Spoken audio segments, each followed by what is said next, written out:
And I move that Alderman Barakis becomes the chair for this meeting in the absence of the Deputy Lord Mayor. So I'll put that motion. Those in favour? I move that Will Cook be. Is that a serious one? No. No. Okay. Those in favour say aye. Those against say no. The ayes have it unanimously. Thank you, Alderman Briscoe. And, good afternoon, everybody. I'm sitting in as chair in the absence of the Deputy Lord Mayor. Pardon? I'll leave of absence, yes. Right, we don't have anybody to co-opt. Everybody else is here. Confirmation of the minutes. Can somebody... Councillor Dutta. All those in favour? Aye. Against? It's carried. Consideration of supplementary items. I don't think there are any. There are none. Indications of pecuniary and conflicts of interest. Does anybody know? No, I'll just make a quick statement. I won't be declaring a conflict of interest, but the issue might get raised at some point. There are a couple of items which are being applied for by the state government or the Department of Housing. On my beginning employment as advisor for housing in Mr. Ferguson's office, there was a series of processes that were put into place to separate me from any issues that might be coming before Hobart Council, and I've had zero involvement in any of these projects, and that's been done as a concerted effort to avoid any conflicts of mitigate or avoid any conflicts of interest. So much of this stuff is fresh to me, but I just thought I'd put that on the table for transparency's sake. But I'll leave that there.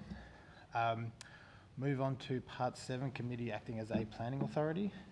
And the 6, sorry. Oh, deputation, sorry. Apologies. I move the deputations. Thank you, Alderman Briscoe. So the first item with deputation. You've got to put it. It's a motion. I'll move that. All those in favour? Aye. Against? No, that's moved. Thank you for that. First item with deputations is item 7.1.1, 20 McVilly Drive. Got to actually go through item 7, indicate that we're acting as a planning. I did that, and then you interrupted me. Sorry, I won't interrupt you anymore to help you. I will not help you anymore. If you want. No, it's okay. I'm trying to be helpful, but I won't. I'll call forward. We've got a representation from, or deputation from Mr. Tony Wright. Just come to the front there. Just come to the seat. Yeah. Yeah, we'll do that. No, just there. Yeah, the middle there. Thank you. Yes, my name is Tony Wright. I'm from Sullivan's Cove Distillery. The relevance to us with 20 McVilly Drive is we have the lease with Tasports, Hugh and Keys, the neighbouring property. There's a couple of points that I'd like to bring up in regards to this.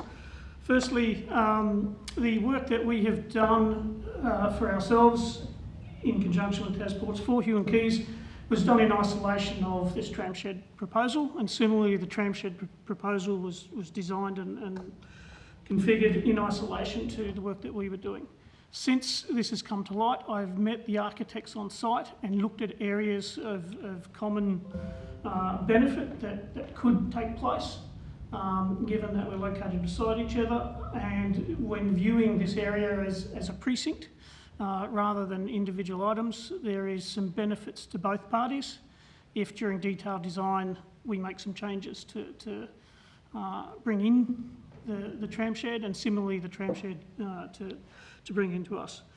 For example, the addition of some glazing to the side wall of the tram shed would enable all the visitors from our property to be drawn into the tram shed. Good for them, good for us.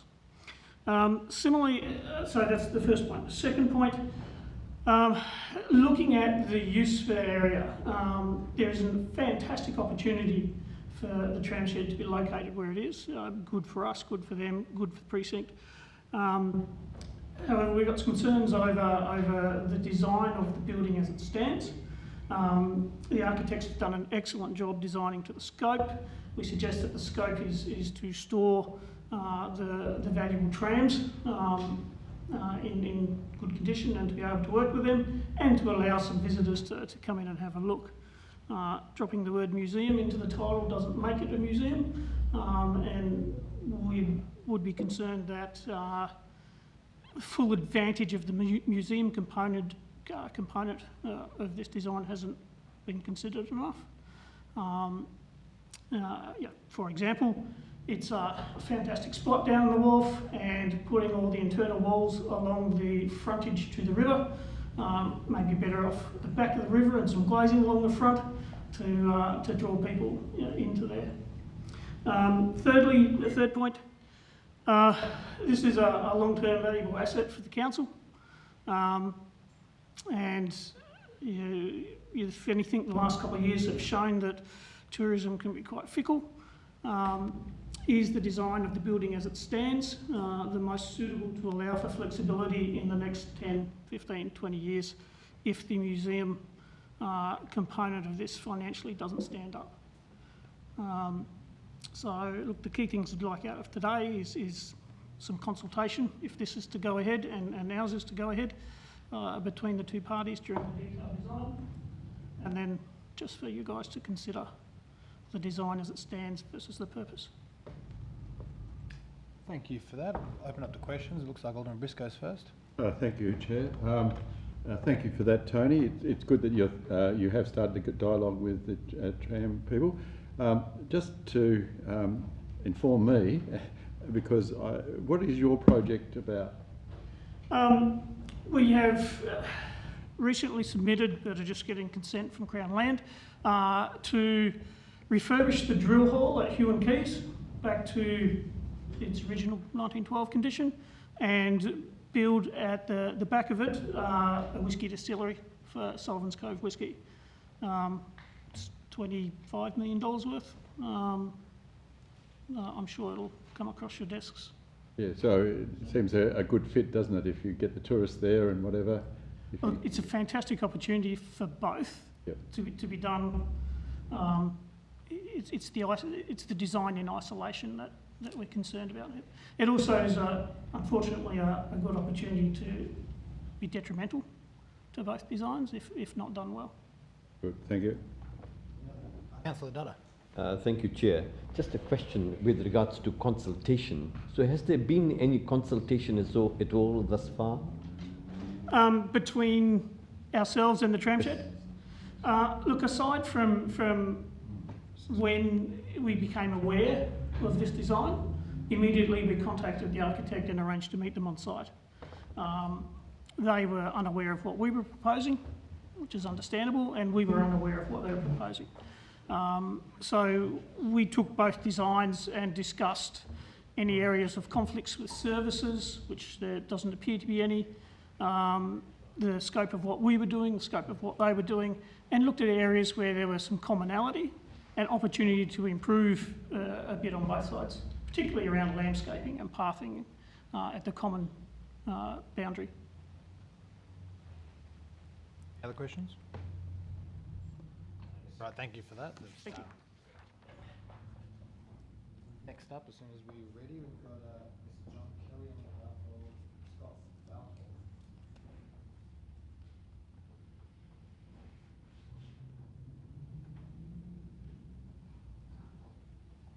Mr. Kelly, good afternoon. Good afternoon. Thank you for the opportunity today. I speak today on behalf of the Hobart Tram Restoration and Museum Society as Vice President.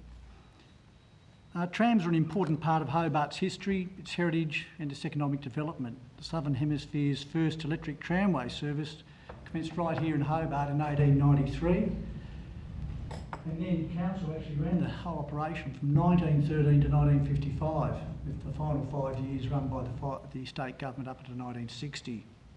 The network extended out to Sandy Bay, South Hobart, Springfield, Glenorchy, North Hobart, Newtown, and it was absolutely crucial for the development of Hobart's economic history in those early stages. In 2001, Council acquired and provided funding for the restoration of 3 trams, a uniquely historic double-decker Tasmanian built tram and 2 other trams suitable for being fully restored. In 2011, Council unanimously passed a resolution that reaffirmed its commitment to provide a purpose-built facility for its heritage trams and operate them for the benefit of tourists and locals alike.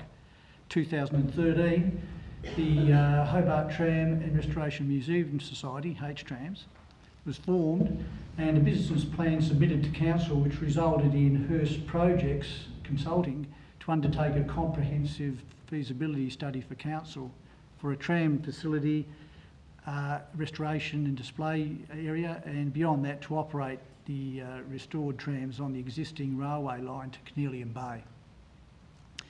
After many reports, presentations, displays, Terra Architects was engaged by Hobart City Council, the City of Hobart, to design a facility at McVillies Drive. The step form of the proposed building sits nicely into the sloping land and the existing benches at McVillies Drive. It is more than 4 metres lower than Hugh and Keys, and it doesn't dominate the skyline or its surroundings. The design not only sits into the landscape, but it's designed for a very functional use. The step facility at the highest point will accommodate the double-decker tram, the next level down the conventional trams, and another level down from that the actual workshop facilities and the museum. If it hadn't been for stepped design, it'd either be a big box or it'd be a gable-ended type of building, which in that precinct would look quite out of place. So it's not only has function, but it has form as well. Glass walls face onto the bike track at the side, and this is going to be fully visible to tourists, bike people and people walking along. So it's not just a workshop, it is definitely a facility that will show off the incredibly well restored trams. 4 representations are made, two objections, 1 neutral comment and 1 in support. It has been thoroughly scrutinised by council officers, including council's development engineer, cultural heritage officer, environmental development planner, parks planner, environmental health officer, stormwater engineer, and also an independent traffic engineer, as well as the contribution of one of Hobart's leading architectural firms, Terroir. There is not a single issue that was raised in the objection that council did not fully respond to in this application. It ticks many boxes. It complies exactly with the intentions and requirements of council's domain master plan and the Sullivan's Clove planning scheme. The building and its use would readily activate this precinct, an area which, apart from the one day of the year that the regatta is held, is extremely underutilised. It is right alongside the existing rail line, which is fit for purpose to carry heritage trams to Cornelian Bay. It will display at all hours to the public the beautiful restored trams that council has spent over $1 million on and is currently sitting covered in dust in a domain storage facility. Workshops and open days can be held that involve the whole community. There's not a new idea that's been proposed. Heritage trams are a big business, not only overseas, but in Ballarat, Bendigo and throughout Australia, and even Launceston. Launceston, of all places, has a tram depot facility and actually gets the trams out and activates them. H-Tram is a voluntary society. It consists of engineers, business people and tram enthusiasts. In fact, the engineer at the time when the... 30 seconds, Mr Kelly. Pardon? 30 seconds left.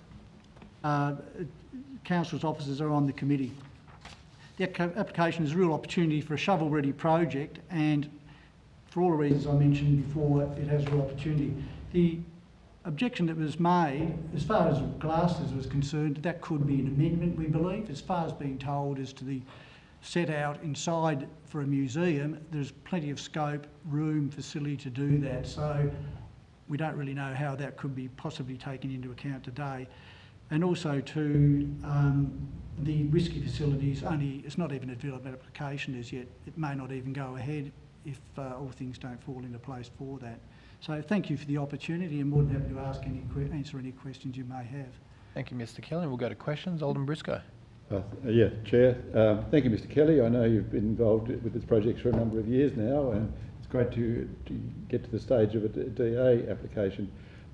You've heard what the representative or the previous deputation said.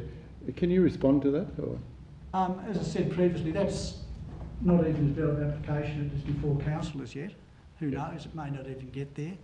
The glass that the gentleman spoke about if they want more glass on the facility, we do not see that as being an issue, and really it should be an amendment to the planning application. It shouldn't require a whole new development application to go through if one side of the wall was to have more glass. It'd fit into the design and architecture of the building, absolutely no problem. And for any other potential future use in the HMO's, the Hewins Quay building, sure, if that's going to give more visibility to the trams, that's what this display is all about. If anyone wants more glass across the front, there are certain workbench areas and facilities that obviously it can't be glass box all the way around, but that could be revisited, but it wouldn't require a whole new exhaustive development application, we would hope, to do that. And so far as the comments made about the museum goes, we're not really sure where that's coming from. We're quite across all that. We've got in our custody a lot of memorabilia and items and artefacts that would be of really interest to the people, and we can assure you our intentions are very honourable. It's a very professional outfit. This new facility, as I said to you before, the design, it is function and form. If for some reason it did need to be removed, all that would be ever there, not that this would ever happen, we'd hope, is a concrete slab. It is not a shed, it is a steel structure with cladding, iron cladding on it, and it's not a lined out plaster, highly wide and sophisticated building. So that's another good reason, a good point about this structure. It's not going to be an extremely costly facility to build. And just final, if I'm allowed, Chair, so just your organisation is a total volunteer, member-driven organisation? So no one gets paid for it? Absolutely. We've no affiliation or alignment with any religion, political party or any other organisation. It's a bunch of hard-working people who we've really ground away for 7-8 years now, and as I said, previous director who was there right for the start of this project with the legendary orderly Darlene Haig, who initiated all this. He's on board, as is Greg Fannin, the former supervisor up at Cleary's Gates, who had a lot to do with the tram. So we've got an extremely high level of skill, expertise backing the project. Yeah, I'm probably the only elected member around this table that actually remember Darlene Haig, but thank you. Any other questions? You remember? Oh, that's right. Sorry. Bill Harvey, correction. Yeah, okay, yeah. Correction. Always need correcting. Yes. No, and not always. Any other questions? Can I ask, through you, Chair, what's the security arrangements for the shed? Well, that'd be... secret you can't get away on live broadcast here. No different to any other facility like it. We would have obviously a video camera facility plus the monitored alarm system. Mm-hmm. Nothing different to most other structures similar to that. I can't see that. Insurance obviously for the trams, as I say, is over $1 million been spent on those trams, and they're just the most beautiful piece of work. It is an absolute credit to the council for having their foresight. And you cover all of that as well? That would happen at the moment. They're in council's stewardship up at the Cleary's Gates. But that's something that would be in the scope of work that we'd be wanting to include. Yes. How long's the project to construct the sheds? This application, this is going to open up the opportunity to get the funding for it. As I said, it's not really an expensive project. We've got the site. We're not having to buy any land. It's pure. It ticks all the boxes as far as the main master plan goes and the Sullivan's Cove planning scheme. So we've got the land. We've got the trams plus other trams to restore. So, and a lot of the equipment to do it, all the tools and equipment the members have. So it's not really a huge construct. It's a matter of getting the funding. But this, unlike many other applications you see going to seek funding, they're just a dream. You know, we've ticked so many boxes with this. We've got the expertise, and once the funding's gone, I reckon it'd take approximately a year, sub 1 year to build up there. Mm. It's good ground. It's good access for construction material and all that, and it's not really a complicated construct. And through you, Chair, one final thing. So you're pretty confident that funding is on the horizon? Absolutely. There's a number of funds for it. As I say, this is not some wacky, unique dream we've got. all around the world. New Zealand, it is a huge business over there in Christchurch and Auckland, Bendigo, Ballarat, as I said, even Launceston. That's not to mention all around the world. I think we owe it to our society as well, the workmanship, the skills, the important part and culturally and heritage-wise that these trams played in Hobart's history. It's all there, and it's going to be a very low cost, very low risk on all fronts, and it's just great to activate the whole community with open days, workshops can be involved. All right, thanks, Chair. Thank you. Any other questions? Now, look, I've got a couple of questions, but they might be more related to questions for the director based off what you've said. So I'm good for the moment. So thank you very much, Mr. Kelly. Move to debate. Alderman Briscoe. Yeah, I'm happy to move the recommendation for approval. Thank you. Before I think I saw Councillor Coates with his hand up. I've just got a question for Mr. Noy. There was some talks about accepting all the two parties. What would you say? Coming together about the topic of the glazing on that one side. What would that entail as far as if that was to take place? Yes. To you, Chair, it depends on the extent of the alterations, but if it was only related to glazing what was previously solid proposed wall, then it's most likely that it would be a minor amendment, and there's a statutory process you need to go through that process, but we would be satisfied in most instances that what constituted a minor amendment. Thank you for that. Councillor Coates. Look, I had the same question, which was, could that be done as advice and left? So, thank you. Any other comments or questions? I think, yeah, look, you must congratulate this tram organisation who've had a long-term vision, and we know the city itself spent over $1 million in refurbishing these trams. The former Darlene Haig, who had a very emotional aspect to her relationship with me, but I still acknowledge that she fought hard to get these trams restored. She was very upset that we used the money for something, the tram track, to buy some bicentenary park on top of it. So that was a very emotional meeting, I remember. But look, we put credit where credit's due. This project goes back heaps of decades, but in the last 7 or 8 years, it's the Tram Association that have done the pushing, and well done to them. So I commend the motion. If there's no other comments, I'll just add mine. Look, I'll echo what Alderman Briscoe said. I think it might not necessarily be a planning comment, but I think this is a good example of really good community volunteer action to preserve and showcase part of our city's history.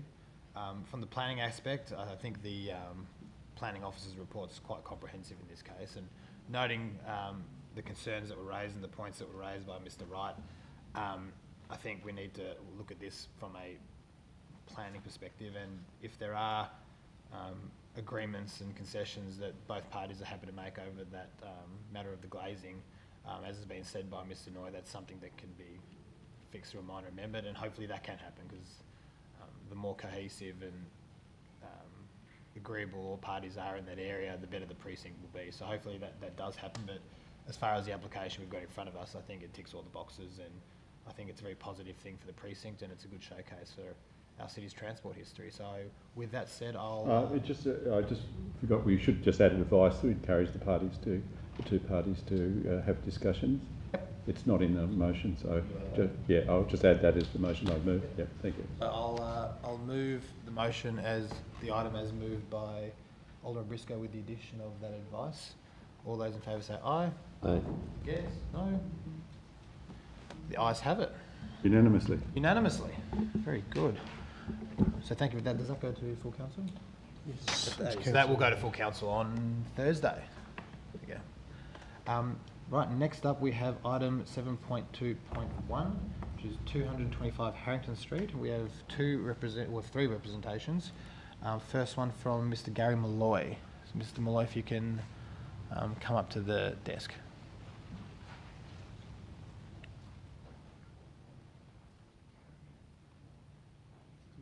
Gary here? Yeah.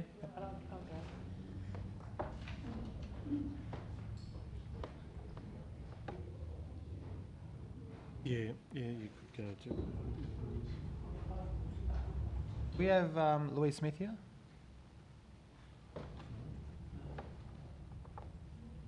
Wait a second, see what's...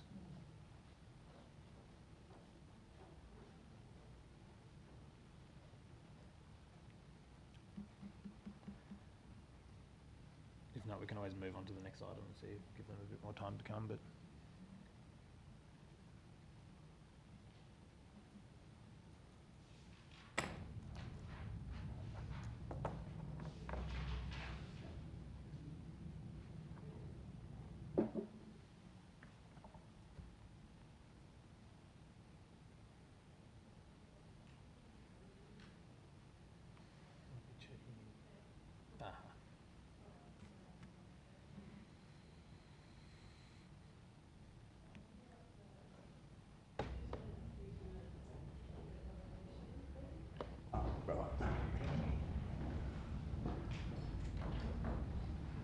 Malloy. Hello. Good afternoon, how are you? Good. Good. Would you like to just take a seat there? Okay. You've got 5 minutes to discuss your concerns with the item. Well, look, I won't take 5 minutes really because I've one thing and another. I haven't had an opportunity to thoroughly go over it. Right. But so just to reiterate what I put in my declaration is the height limit in the area, and it is over the height limit, and when you consider the streetscape, it really stands out as opposed to all the other buildings immediately around it. I guess that's really it. Of the parking, there's 50 odd units and 16 car parks, what that's going to mean to the rest of the street. As far as where people do park, I don't know that if it's a time zone or not, but it just seems to me that 16 car parks for 50 units is inadequate. I guess that's really it. Yep. Thank you for that, Mr. Malloy. Is there any questions? Doesn't appear to be. Thank you very much. All right. Right. Louise Smith up.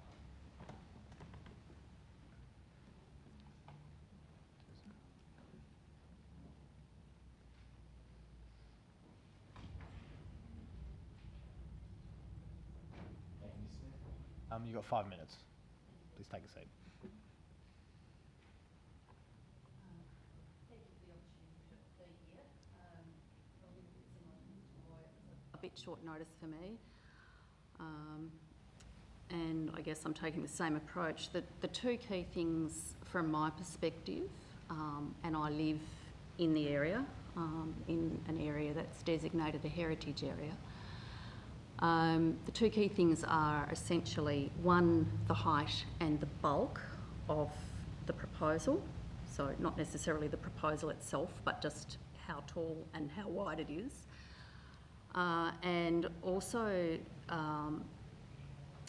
its congruence given the heritage surrounds, so given the character of the surrounding areas.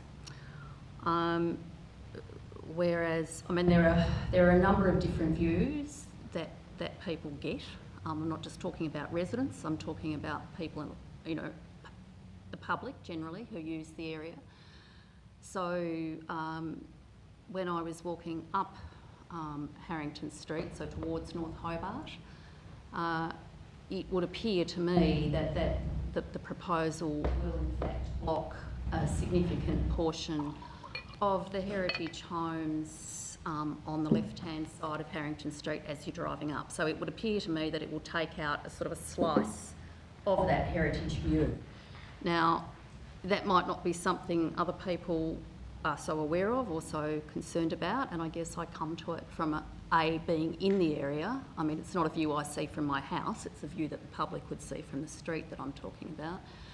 But I am aware of it because when I did extensions on my home a few years ago, I had conversations with council that went around what was and wasn't permissible and what I could and couldn't do, and that, you know, eave levels, whether the existing eaves levels of my house were not something I could build up in front of, because that would obscure the heritage value of the hill, you know, as the houses went up the hill. And at first I thought, oh yeah, and then I went and had a look, and having had a look back then, I understood what they were talking about. And so this proposal does the same thing. It takes out a slice of that view, that heritage view up the hill. Similarly, just by virtue of the size of it, it will remove the view that some people have of, I mean, mind you, it now goes down to all of those high rises, sort of more down towards the waterfront. But there is still value, I think, in a lot of those old buildings that are still there, you know, the double-storey, many of them red brick buildings that are around the place. And I think the more of these, this is only one building, obviously, but every building is only one building. And I'm becoming increasingly concerned that that sense of where you are is going to be lost if there isn't a little bit more control around it. I know there's sort of raging controversy around a whole pile of bigger and more extreme things that are planned around the place, but this was something I became aware of at short notice, and I do think that there is an impact that may not be appreciated. So I guess what I'm saying is, yeah, generally I think it's too big, too high, too bulky and not congruent with the area, and it will remove some of what is essentially the heritage value of the surrounding areas. I guess there are some other buildings around the place you know, that have gone up in recent times that you might think are not that big when you look at the high-rise, you know, the hotels, the big hotels and things that are going in, and you think, oh, well, that's not so big, you know, what's the problem? But when you can see them from a bit of a distance next to quite small single-storey or double-storey historic cottages, some of them, it really doesn't, it completely dwarfs them, overshadows them, and changes the nature of the area. Other than that, you know, I think things can be done in a way that do add value. So the Harrington Street flats, some of you might remember the old Harrington Street flats, which were a view directly from my residence when I had first moved into my house. That's what I saw. They were at close range. You know, I could easily watch the comings and goings from there. They came down, I understand, from asbestos-related reasons, and what was put in their stead, very nice places. So, I mean, it can be done sympathetic to the area, and I just have some concerns about the particular style and height and bulk proposed here. Thank you very much, Ms Smith. Are there any questions? Alderman Briscoe. Thank you. That was very interesting because I didn't consider it from... so when you're talking about heritage views from your property, is it just the general city heritage views or up to the domain? Or yeah. From where I am, actually invite anybody who would like to give me 24 hours notice so I can clean up and secure the animals to come and visit and have a look from my home, because it does actually give you an interesting perspective, but it's not the whole perspective. So the one I was talking about before was the one that is actually going the other way up the street. That's a, yeah, but you can see across, so you can see the RACT building, for example, and the comment that most people would make when they come into my house and they see that, they go, oh, not so attractive building, sort of plonked there and out of incongruent with what's around it. Good, thank you. Any other questions? Doesn't appear to be. Thank you very much, Ms Smith. have the applicants, Mr. Chris Egan and Emil Kavich. Apologies if I butchered the pronunciation.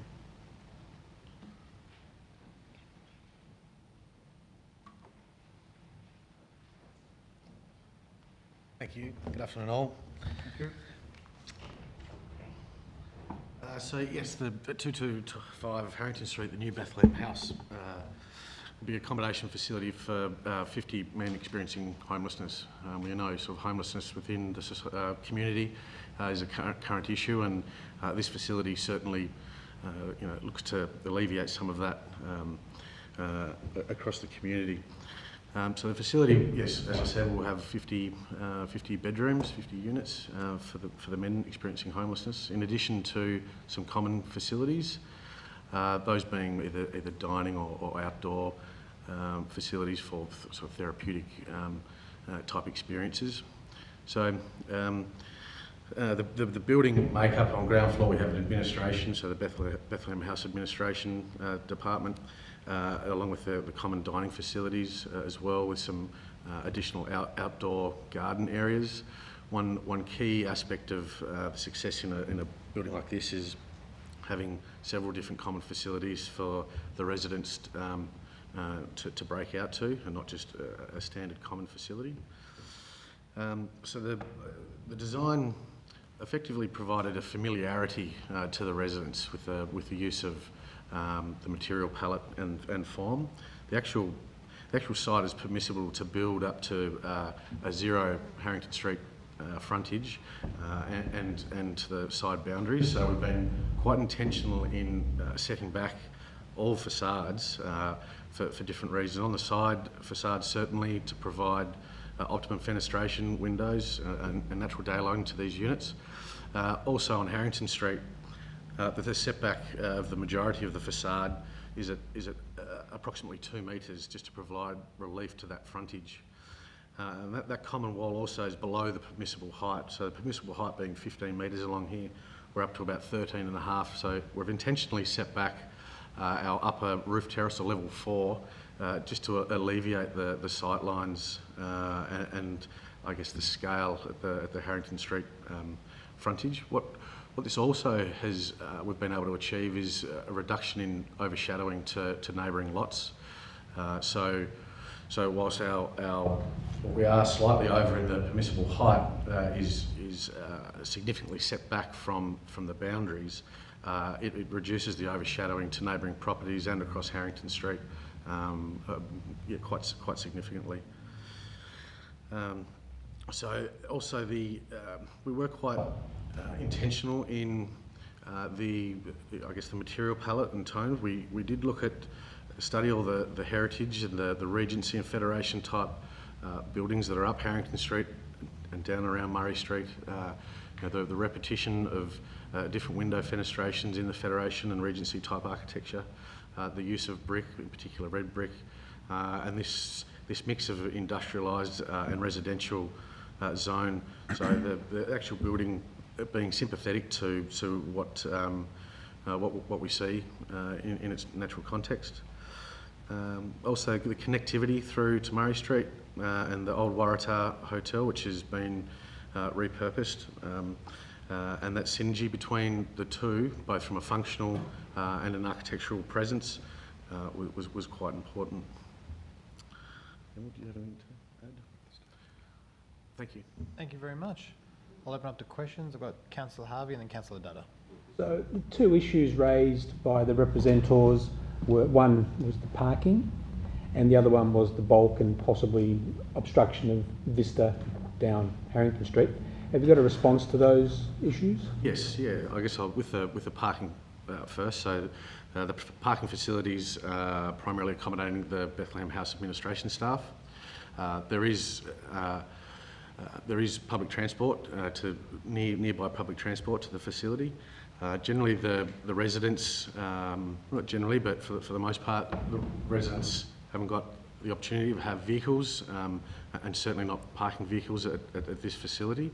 So we have substantial parking for the operators of this facility, and with some additional on-street parking and public transport believe that, well, that sort of meets the requirements. With regard to the bulk, as I mentioned earlier, the site is permissible to build up to the boundaries and up to Harrington Street. We have been quite intentional in providing those setbacks to reduce the bulk of what could otherwise be permissible, both from a width and height. So width, as I said previously, to reduce the width of the building to provide good glazing, fenestrations into the building, but relief from the side boundaries, and similarly to the Harrington Street as well, just to reduce that at the human scale at Harrington Street, reduce the overshadowing across Harrington Street by providing that setback that otherwise wouldn't be achieved if we were to build 15 metres high up to the boundary at Harrington Street. Yes. Okay, and just if I can continue. Yeah. So the Harrington Street front is an active front. There's glazing and you'll be able to see activity going on, including the cafe. Yes, is that in that yes, section? yes. And the facility, as I read it, provides all those wraparound services for the, I think that's the terminology we use now, for the clients that will be using this facility? Yes. Okay. And is there people on site, is there management on site all the time? Yes, absolutely. Yes. Yep, thank you. Councillor Dutta. Thank you, Chair. Just want to draw your attention to the report where the Urban Design Advisory Panel makes comments unanimously with regards to their concern with regards to material colours used. Have you given some consideration and thought to that? We actually went and rewalked Harrington Street and Murray Street just to have a look at that local context, and I think part of their commentary was surrounding that it wasn't entirely within the surrounding context. So we re-evaluated that and did have a look that we believe that the material palette and tones within that will provide a good response to that existing context. So I think the tones in the facade are suitable. I think without doing any bright white colour that could evoke different sorts of emotions to the residents. Yeah, we believe that that palette is sort of suitable for the residents and the function. Yeah. Thank you. Any other questions? No. Thank you very much. Thank you. Thanks for your contribution. Thank you. We'll take a seat and we'll move on to debate. I'll Chairman? Councillor Harvey. I'm satisfied with this development that it addresses the issues that were raised and the answers were sufficient for me, and gives me the confidence that this is a really good development, a much needed development that services a demographic that needs facilities like this. So I'm happy to move the item for approval as per the officer's recommendation. Councillor Harvey. Any other comments? We've got Councillor Coates. Look, when I was reading the report and listening to the representations, I guess I can understand the concern raised, and I think it is a valid concern in regards to the heritage views of the surrounding area. But as I read the report, and I guess I might even ask the director to confirm this, but 6.7.18, when it talks about the heritage views of the streetscape, but the advice here is the only heritage overlays applicable for the site and regarding archaeological potential and historical views do not relate to a discretion and not a planning concern. So, Director, can you, through your Chair, Director, just confirm that we don't have any performance criteria where heritage views are applicable? Through you, Chair, that's correct. The only heritage discretion associated with this application relates to archaeological remains, and that's covered. But look, I like it. I don't think it's a terribly bad building, but clearly it fits within the planning scheme, and so yeah, I think I'll be supporting the proposal. Thank you, Councillor Coates. Any other comment? Councillor Dutta? Thank you, Chair. Now, I have heard the concerns expressed, and I think they are valid, but I am guided by the planning rules here, and I think the the planning clauses and the evidence and the facts satisfies that quite convincingly for me. So I would be supporting the recommendation by staff. Thank you. Thank you. And Alderman Briscoe. Thank you, Chair. Look, I share some of the concerns of the two representatives or the deputations today. It is a dramatic scale up of the building. Now, I think we've got to ignore the use. In my view, the use is noble use, but we're here on planning grounds, not on use grounds. It is going to change that area. Now, I believe the architects have actually done a good job in the design. I quite like the design. I was around, I don't know where the Alderman, Councillor Harvey, or then Alderman Harvey was when those units on the other side of the road were developed, but there were a lot of opposition to those as well. And I think remember. Yep. You were around? All right. I was born, yeah. I don't know where I was, but I remember. Anyway, so I will be supporting the thing, but I know a five-storey building in this area where there's still a number of two-storey heritage houses along this part. And there are many old photographs of this area that look down and see some of those cottages and houses still that were there in the 1880s, 1850s, still survive. However, we've got to accept that this is not in the West Hobart area. It's actually in the CBD, and we all, and I lament, as many do, about that we're becoming a millionaire's paradise, and people of less income can't afford to live in the city. So I support the use, although I don't think it is a relevant consideration for our view. So I share the concerns, but on balance, I think I will be supporting the motion. Thank you, Alderman Briscoe. If there's no other comments, I'll just give mine briefly. I think I agree with just about everything that's been said. I will make the point in regards to the height that there's a bit of a difference between saying that this is above the height limits. It breaches the acceptable solutions and then goes into the performance category, the discretionary category, and that's when we the council and officers and us as elected members apply that discretion. And I think the report that was provided by officers was quite comprehensive in this case. And as Alderman Briscoe said, this is sort of the end of the central business area, and it does provide a step down, the transition towards those residential buildings. And I think that area is one that will intensify over the years as more development occurs, and I think this is an appropriate transition for that. I will disagree with Alderman Briscoe on one thing. I think the use is relevant when we talk about the parking. Here.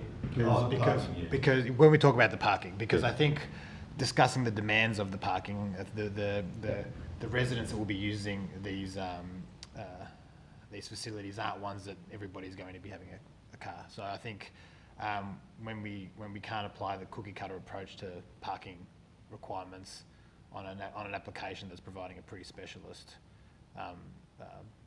product or service, and I don't think it's one that's ever going to be in the foreseeable future converted into apartments for use where the parking will be required. So I think obviously case by case, I think sometimes we do have to consider what the actual application is used for. But other than that, I commend this. I think it's something that's definitely needed in this city. As I've said many times, I think housing affordability and access to housing is definitely the issue of this term of council, at least. I think it's the issue of our time at the moment. So I think it's great that some tangible work's being done on that, and I'll commend that. And with that said, I will put the motion as moved by Councillor Harvey. All those in favour say aye. Aye. Aye. Aye. Against? I wonder if I could have an extra motion allowed. I'll give you the idea that I think it's such an important application that the Planning Committee has approved tonight, a recommendation that the Chair issues a press release indicating support for it, indicating the recommendation that will go to Council. Okay. Look, first thing I'll do is say that the motion was carried unanimously, but I'll allow that for discussion. I move the motion. That's moved by Alderman Briscoe. Councillor Harvey, it looks like you have something to say on the matter. Well, It has happened in the past. it's such look, I think the chairs have a right to be able to put out press releases Yes. with the authority of it's not just the committee, but I think it is the Lord Mayor. No, it's not. It's Yeah. been delegated to the chair Yeah. in between the committee meeting and the council meeting. Oh, yeah, maybe, yeah. No, But no, anyway, it is. But look, I'm happy to support a motion that suggests we put out a press release, because I think this is a good news story. Yep. So I'm happy to support you On behalf of the committee. Yes, Yeah. on on behalf of the committee. We're not, yeah. Any other comment on that? Councillor Coates. Only to say that I think that the trams as well is a good news story. If you're putting one out, you may as well put out all the good news. But yeah, it's One each. Perhaps, just as a suggestion, because it's Alderman Briscoe's motion, we have the motion that we do similar to how council does, where we do a release and outline the decisions made from today. If we talk about Yeah, although I don't want to. in reaction to that, is that because the news is full of horror stories about people can't find accommodation and can't afford to live where they live, I think it is a more important story. Whilst the tram one is important, but I think it is more important, the housing one. But anyway, look, I'm happy to modify it to yeah. But also, can you wait until one later in the piece? Oh, yes. Because there's potentially an opportunity for two good news stories. But look, can we just hold on? Yeah, well, Rather than have another motion later? well, if you hold the motion over, later yeah, in the okay, meeting. thank you. Because I think these two, if that's assuming, Yeah. but when it comes to having a press release for everything, I don't think we should change the normal protocol. No, that's fair. Yeah. No, appreciate that. I'll hold that then, and I think that's a good point. And Both Councillor thank you for Harvey that. and Alderman Briscoe. Next up, I think that's it for. No, it's not. Apologies. Street. So that was unanimously approved.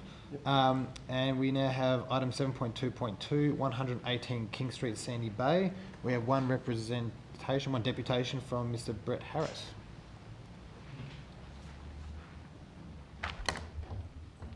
That should be noted that item will go to council on Thursday as well.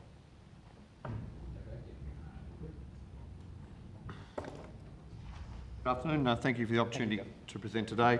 Brett Harris, I'm the owner of 141 King Street, which is directly over the road and one down from the proposal at 118 King Street. With my wife, been resident there for over 11 years, and here representing on behalf of neighbours Sue and Alistair McGregor at 143 King and Colin and Hazel Johnston at 145 King, both properties which are directly over the road from the proposed residence. I want to talk to committee members today about 6 key areas, first of which is Streetscape and Amenity. There are only 2 houses, 2 buildings above 2 storeys in the surrounding kilometre area of which are the Regent Street apartments, you'll recall on the corner of Regent and King, and also other apartments on the corner of Regent and Lord Street.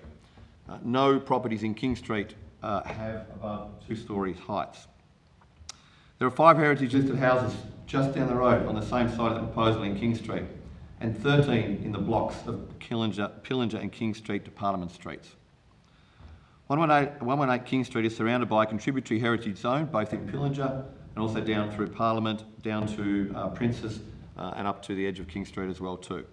The proposal in a map in the Hobart City Council description statement of local historical heritage January 2019 is bang smack in the middle of a map surrounded by yellow and salmon colours of heritage properties and contributory properties. Those who can picture the site, the proposed building is 3 metres higher than the turrets on the butcher shop and will be 6 metres higher than the canopy on the butcher shop. The total area from Pillinger Street down to Lord Street down to Sandy Bay Road consists of approximately 93 heritage listed properties and a further approximately 353 contributory buildings. In terms of the building envelope, my second point, it's very intense on the block, and the triangular area in my submission is about 5.8 metres high by around 5.8 metres long, or approximately 33.6 square metres. At the eastern end of the building, adjacent to the butcher shop, it's outside of the building envelope, described under Part D 11.42A3 of the HCC planning scheme. So not only is the proposal inconsistent with the streetscape, but it's also inconsistent with the HCC planning scheme. Overshadowing is a significant issue. All houses along opposite the 118 King Street proposal face south. With the sun rising in the east and setting in the west, sun from those directions and also in the north in the afternoon is vital for light, warmth and amenity, and for the front yards in particular of 141 and 143 King Streets. The proposal notes that these are front yards and driveways. Rather, I contend they are afternoon dining and relaxing spaces, reading, lounge spaces, studies, and in my case a soccer field. They will lose much sun much earlier than they do. Overall Street will also suffer significant sun loss. Parking, CBD parking, I've been in the area for 10 years. I walked in this morning. Parking was already up as far as the Parliament Street sports grounds. So there's been a really big growth of CBD parking up King, Pillinger and surrounding streets. 15 parks are required under the planning scheme clauses E 6.1 and 6.6.1. Only 2 will be provided. So I note the parking impact on nearby residents and butcher shop, and indeed the commercial premises proposed at 118 King Street should not be underestimated. Size of the apartments, we note the size of the proposed apartments are some 138 and 112 metres squared are well below the minimum required and the inner residential planning standard of the Tasmanian planning scheme, section 11.14.1, and only 69 and 56% respectively the 200 square metres minimum. Change of use of commercial premises is really unclear from the proposal. What's former use for many years has been a supermarket to general retail and hire. What is meant by that? There's insufficient information for the nearby residents to actually determine what is proposed. The lack of detail means the provisions of 11.3.1 non-residential use cannot be adequately assessed at this point in time. In conclusion, the proposal significantly exceeds the building envelope 11.4.2. It fails to provide adequate car parking 6.6.1. Fails to provide the minimum site area for multiple dwellings 11.4.1.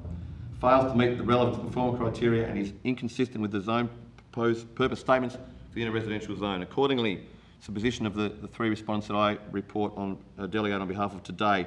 We seek the development application be refused. Thank you very much. Are there any questions?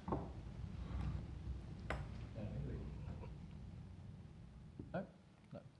Thank you very much. Thank you. I'll open this one up to debate. Councillor. I move the recommendation by staff that we refuse this application. Alderman Briscoe. Oh yes, well, my good colleague got in first. All I can say is I would have moved it as well. It pains me that we have to refuse an application for dwellings, more dwellings in the City of Hobart, but in this case I think it is definitely overdevelopment in terms of density and parking, and so it's very, well, the planning reasons are very convincing that we should not approve this, so I'll be supporting the recommendation for refusal. Chair. Councillor Harvey. I'll also be supporting the officer's recommendation, but can I just ask a question through you to the director? Would a 2-storey proposal have a lot more chance here? Through you, Chair, yes. First answer we've got. Never had. Someone say 1/3 better chance. Councillor Dada. I just have a question, Chair, before I speak to this. The last time we had deferred this, and I understand that there hasn't been any response from the applicant. Has there been anything forthcoming since the email we received? Through you, Chair, I'll direct that one to Ms Aby, who's had some contact with the applicant. Through you, Chair, I have had one email exchange with the applicant who has asked that we consider the present application. Thank you. Thank you, Chair. Now, I think the arguments are very strong in here to vote against it. Usually, the difference of opinion or the judgment comes to us based on the performance criteria. And this one here, 4 reasons are based solely on the fact that they do not meet acceptable solution. And I think on that ground, it is a very strong ground that the reasons for not approving this, and I support this totally. Thank you. Councillor Coates. Look, I also support the refusal. I think it was clear last time, and then we never heard from the applicant the reasons. And look, I thank the representative for coming today and providing the outlining concerns of residents. I just have one question for the director in regards to the parking. And I'd been told anecdotally when they went and counted around, they included all the 15-minute parking spots and also that. But just in regards to, they've highlighted a thing here about the loading zone and where there is an existing loading thing into the back, and they've said that a loading zone could be provided adjacent to the subject site on Pillinger Street if necessary. But like Pillinger Street's a one-way street where you go up, cars either side. So if you're trying to, load a truck up, I guess it somehow gets up at the moment to go into the loading zone. But would this application, if it were to go through, then require them to come back to request that a loading zone be created and displace existing car parking? It could do, through your chair, it could do. We'd need to, what often occurs is that we observe what and understand more detail about the nature of the specific commercial activity that might be going into this retail space, and make a call once we fully understand what the needs might be. As you know, the council ultimately has jurisdiction over curb space, and allocation from time to time changes, and the restrictions might change over time. I mean, it may be a moot point because I'll be moving refusing, but yes. Thank you. Thank you. If there's no other comments, I'll just briefly. I was very, very tempted to be the sole voice voting against the recommendation here, because I had thought about this, and we look at 6.7.4 in the report, clause 11.4.1 performance criteria, and there are definitely some discretions that can be applied, and I think the important one, which is the one that's been eating at me, is that the development does contribute to a range of dwelling types and sizes appropriate to the surrounding area, or the development provides a specific accommodation need with significant social and community benefit. This was discussed last time we debated this application. I think it does do that, given that we do have a need for housing in the city. But that, in my view, erases one of the issues here, but it doesn't necessarily erase the others. And it's been a pity that the applicant hasn't been willing to negotiate on this, or even sort of plead their case, so to speak, to the committee and explain their design choices on this, because I think this is something that if both sides were able to work together and find a mutually beneficial solution, this would have been an application that would keep all parties happy and provide something that the city needs. But unfortunately that isn't the case, and that's something that we've done successfully in the past, get applicants and concerned members of the community together and put forward something that mitigates concerns and keeps as many people as happy as possible. But unfortunately that wasn't the case here, and you could probably rationalise away some of the reasons for refusal here, but not all of them. So tonight I'll be voting with the recommendation. I won't say that necessarily means I'll be voting the same way in council. I'll give it some further thinking, but with that said, I'll move the item if there's no other comments. So the item is moved by Councillor Dutta. For the recommendation for refusal. All those in favour say aye. Aye. Aye. Against say no. Unanimously passed.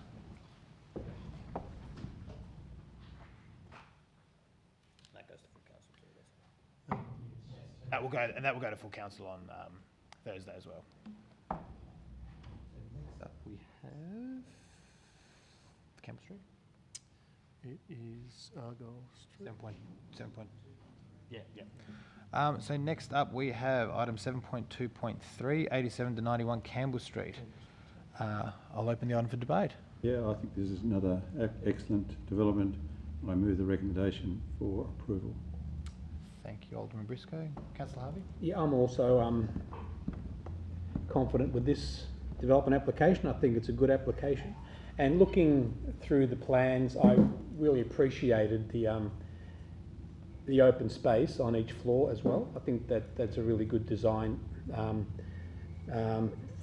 design element to this, and the cafe associated with the development I also thought was a good design close to education, got the TAFE next door, close to public transport. These sort of developments are very important for Hobart, in the right location. They don't need lots of car parking. We anticipate the people that use these, the young people that will be living here, won't be needing cars. They'll have access to education within the city, or whatever other opportunities, you know, to look at, and also that opportunity to learn some skills in business by working in the cafe downstairs. So I'm very confident that this is a good project, and very supportive of it tonight. Thank you, Councillor Harvey. Any other comment? Alderman Briscoe. I note that I know other people use this as an indicator of the community view, but there were no representations for or against this project. Demonstrates it's in the right place, and it's a good development, so I commend it. Any other comment? Well, I'll echo what both Councillor Harvey and Alderman Briscoe said. I think, once again, the issue of parking, it's one of those ones we've got to assess on a case-by-case basis. This is one that will probably have even lower demand for parking than the item we discussed earlier.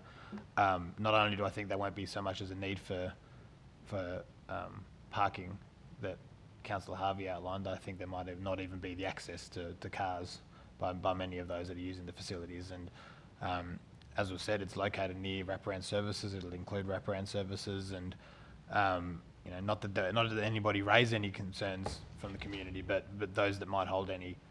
This is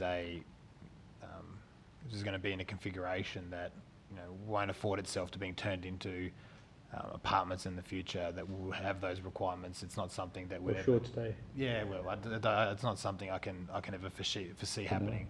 So look, I think this is, once again, I think it serves a specialised. It fills a specialised niche for people that need that support, and I commend it, and I think I expect it'll go as well in council as it will in as it does in committee today.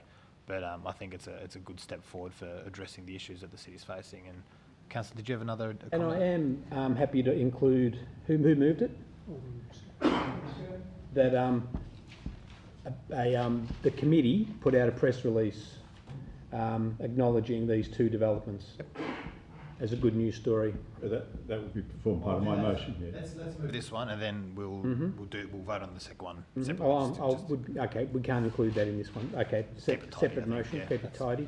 It's going to be a combined motion, isn't it? Yeah. I will do it separately. So I mean a combined motion for all the good work we're doing. Well, these two projects. Yeah. Two housing projects. So with that said, I'll move this item as moved by Councillor Harvey. No. Oh, sorry, apologies, Briscoe. Yes, I think I'm starting to look like you, Councillor Harvey, but not quite. All those in favour say aye. Aye. Aye. Against say no. No, the ayes have it unanimously. I move my motion that the committee issues a press release tonight indicating those two housing projects. Yep. The approval, a recommendation for approval of those two housing projects. That'll need to be done through the council process. No, it doesn't necessarily. No, through our... Well, leave it in the hands of the chair how he's going to do about it. Pretty sure he does. It's on behalf of the committee, so but not preempting. We'd just have to be careful not to preempt the actual council decision, and that would be any decision made by council would have to be made by any announcement by the council would have to be made by the. But don't we do this? I'm happy to provide the communication policy to Councillor Harvey. No, I'm just suggesting it go through the media. Well, let's leave it in the hands of It'd be drafted by the media. Okay. Anyway. Yep. I think Councillor Harvey is suggesting that I don't write it myself. Yeah. I was picking up what he was putting down. I'm happy for you to write yourself, but if you can get the media officer to write it for you. Do we want to provide any commentary as to how, I think, as you said earlier on, that we're acknowledging the importance of these two items. And I think it's probably the communications officer, if you're going to get her to write it, she'll know what to say about it. I'm happy with that. Very good. All those in favour say... Oh, well, is there any other comment from anyone else? Just a question. Yes, the issue was raised with regards to the tram as well. Are we going to include this or only these two?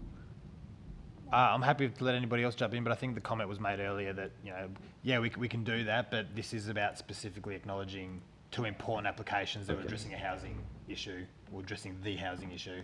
And whilst the tram shed's a great result, this might dilute the importance of that somewhat. I think, is that fair to say? Yeah. Yeah.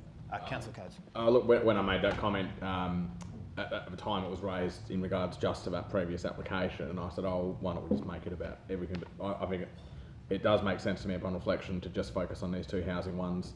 Given the media release, we'll talk about the addition of what will be good housing options for people in need. So, yeah. And so this is 26, I think the previous one was 40 something, wasn't it? 50. So that's quite a significant increase in the housing stock for vulnerable people.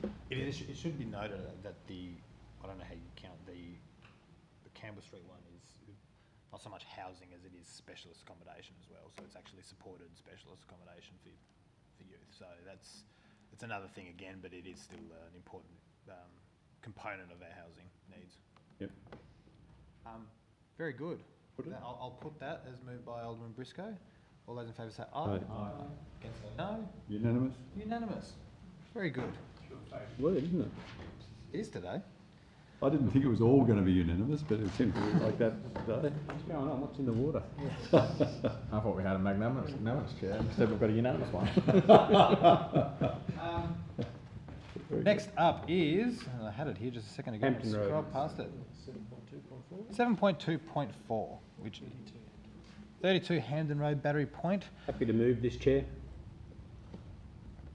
Very good. Thank you, Councillor Harvey. And it would seem that this is a better outcome for parking at that site, and we don't lose a car park because the crossover will be restored to a car park, and we'll get a new crossover, which seems to have a better egress than the current one. So I think this is probably a good outcome for that house. Would I be correct? Yep. Yes, Chair. Thank you for that, Mr. Knight. Any other comment or questions? Councillor Coates. Look, I agree, and you know, when you look at a picture that says what's to go and what's to come, it's a pity the 2 trees are going, but then you look at the plans and they've got 2 new trees marked out, so it's not really a net loss. And I actually think it's a bit safer. You know, when you're looking at vehicles, if they come straight out, that's what pedestrians expect. When you're walking along, you see someone reversing that way, you're not realising they're going to swing. So, yeah, I think it's a good outcome.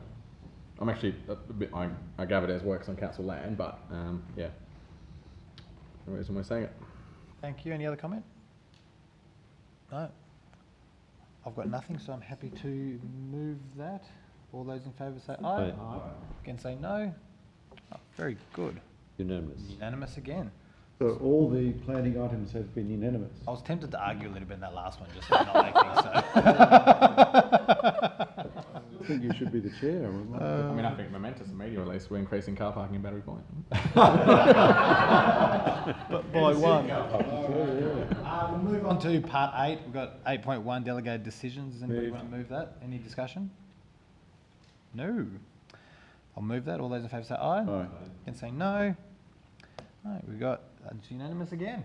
We've got 8.2 City Planning Advertising Report. Anybody would like to move that? Oh, is there any ones, I'm happy to move it, is there any things that we should be particularly note? Through you, Chair, there's an item for the redoing, if that's a word, of some toilets for the Clare Street Oval.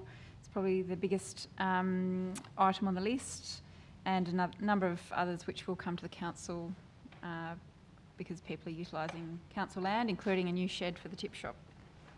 There's a $1.36 million development in Sandy Bay. Is that just one development? I haven't looked at that one actually. Fourth one on page 2. I noticed. Dwelling, so I assume that's the one. Normally implies a single dwelling. That'd be a nice house. They're cheap for Sandy Bay. Okay, Jeff.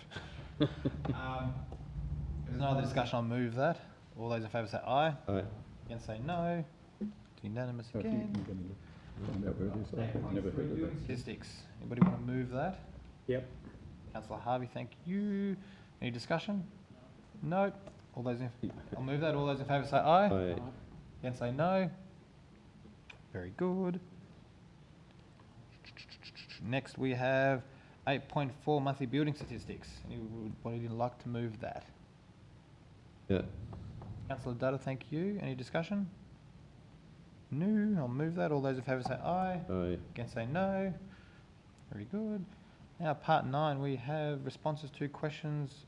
I'm happy to move the lot of them as a block. Very good. All those in favour say aye. Aye.